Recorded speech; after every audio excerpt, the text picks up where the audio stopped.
Giving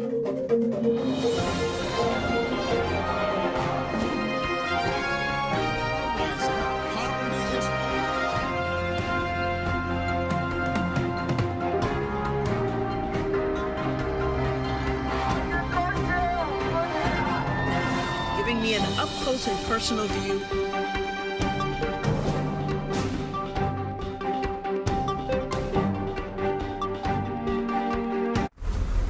Hello, everyone, and welcome to the JoAnne Powell Show. I'm JoAnne, coming to you from the World Center of Broadcast Media, WCOBM.TV, Hollywood.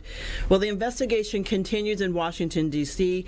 regarding who left a noose at the National African American Museum of Culture and History.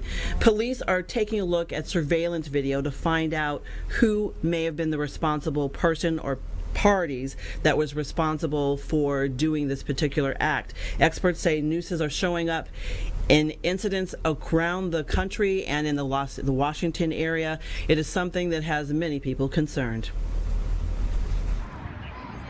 The National Museum of African American History and Culture in Washington, D.C. is a place that chronicles the good, the bad, and the ugly sides of African American history in this country. It is also the place where a visitor found a noose placed in the segregation exhibit, an example, some say, of those still pushing hate. To be still dealing with this problem in this United States of America is just, to me, it's baffling. Museum officials say this is a horrible act and a painful reminder of the challenges African Americans continue to face. This is a day that's shown us that this museum is more important than ever. History is our best teacher in terms of how we move forward in being the best country that we can be. Those who came out to the museum say they find it hard to believe that something like this would happen in 2017. That in this day and age, like, we still have problems with racism and hatred, and that, you know, we can't even go to a museum and just look at it in peace and not feel threatened or not and feel like people are trying to attack us or being so mean, filled with hatred. So I was very saddened to hear that, and, you know, I just hope that things get better. In these times, there's still people that have those kind of feelings. Somebody making a statement, and it's just bred in pure ignorance. By no means is it going to overshadow just how significant this establishment is and how much it means not only to the entire culture but to me personally. This is the second incident in the last week where a noose was found on the grounds of a Smithsonian property. A few days earlier, a noose was found outside the Hirshhorn Museum. Well, according to several organizations that are tracking hate crimes, since President Trump has taken office, they say that we've seen an increase of 20% of the number of hate crimes since he took office. And this is something that has a lot of people concerned. Joining me now via Skype to discuss this is Dr. Nosakere Thomas. He is a pastor, professor, and community activist. He is a senior apostle at the Rainbow Community Praise Center in Fontana, California. He also is the adjunct professor at the College of Arts and Sciences and the College of Behavioral Science at Argosy University in Ontario, and he also is a leadership, education, and professional coach in the Inland Empire. So thank you again for joining us today. Thank you, JoAnne. Glad to be on the show with you today. What are your thoughts about the noose being put at the museum in Washington, D.C., and then just the 20% increase of hate crimes that we're seeing since Trump has become president? I think it's tragic. I was at the Smithsonian Museum for African American Culture and History just 3 weeks ago, and it was I was so proud. So encouraged by what I saw, the exhibits, all of the money, the time, the interest, the fundraising that went into establishing that great historical monument, and just didn't have enough time. I've spent 4 hours there. Yeah. So I'm really disappointed and discouraged, somewhat discouraged that happened. But at the same time, I'm not surprised, JoAnne, because this is the climate in which we now live. As you said, 20% increase in hate crimes. That is not surprising at all. I think that Mr. Trump has encouraged that. I think Mr. Trump's words and his actions have encouraged this kind of attitude. I think that we're just in a climate where we'll see more and more of that. He's emboldened the alt-right and those who believe like that, who are racist and who are discriminatory in their practices, and it's unfortunate, really.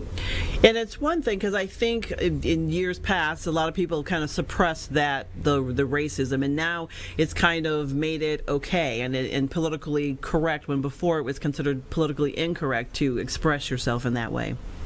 Absolutely. I think President Trump has given that segment of the population the nod, the go-ahead, and throughout the campaign, he had various dog whistles, various indicators to let them know that it's okay. For instance, during the campaign, he said, "Well, beat him," speaking about a particular protester. He said, "I will pay for your legal defense," so forth and so on. So he has actually fostered this kind of climate that we see. And with his national advisor, President Advisor Steve Bannon, he himself belonged to and was the editor or something of the alt-right. Yeah, Breitbart. Yes, and so I think he has really fostered this and encouraged this.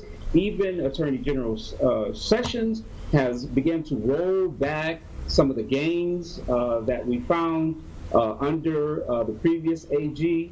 And so we're in a very difficult climate. Congressman Elijah Cummings spoke to a group 3 weeks ago when I was in D.C. He said that we're in a storm. And so we need to recognize that we are in a storm and really talk about ways that we can strategize to really protect ourselves and find solutions for the climate that we're in. Because I think one thing that this is doing is bringing people together, because you have different groups that are targeted. You've got African Americans, the Jewish community, the gay and lesbian community, the transgender community. You've got a lot of people who are disenfranchised that are targeted. So you're seeing a lot of coming together when it comes to some of these incidents, which is a positive. I think so. And prior to the conclusion of the election, I said to my congregation, I think that it may be possible for Donald Trump to win.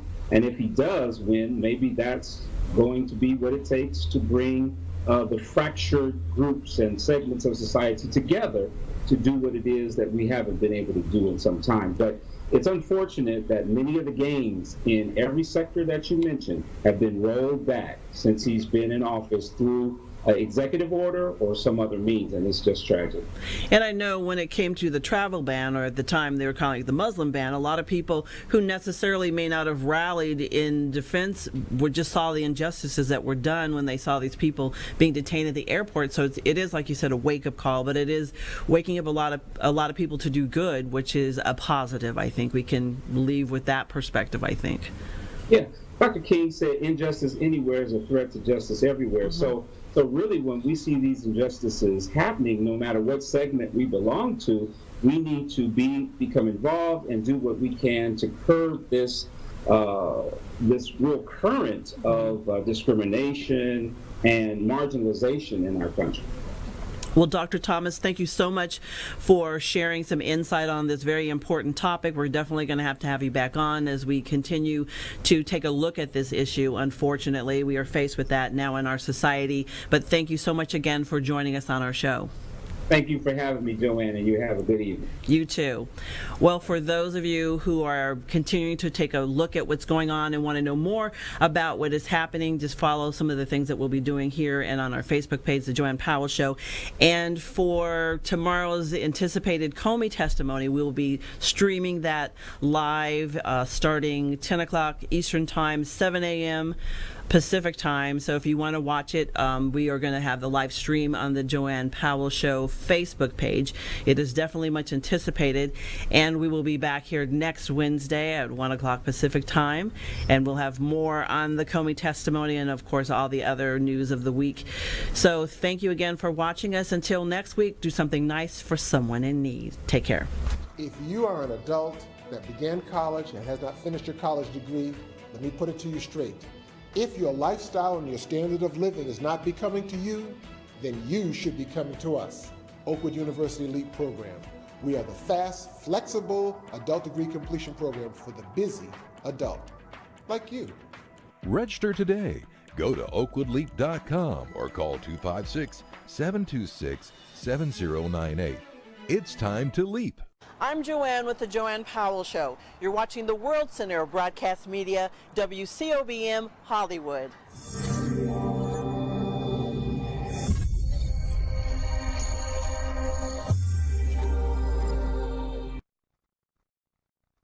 Thanks to Oakwood University and the LEAP program, I have now a college degree. So to the Spanish-speaking members of this community who feel that the LEAP program is something you should consider, I would say, ánimo a la universidad. Considere el programa LEAP de Oakwood University. Go to oakwoodleap.com or call 256-726-7098. Seize the day scuba for your best scuba experience above and below the sea. You'll find friendly staff, experienced PADI certified instructors, and state-of-the-art scuba equipment and gear. Join our dive club and we'll help you plan memorable scuba excursions. Immerse yourself. Seize the day scuba, serving Southern California. Call 949-220-0500 to create your scuba experience. When I first started into the program, yes, I had doubts. I was really impressed with Oakwood University, with the faculty and the staff and the student body. It was a really good experience, and I would definitely recommend it to anyone who was thinking about going back and finishing their degree. Register today. Go to oakwoodleap.com or call 256-726-7098.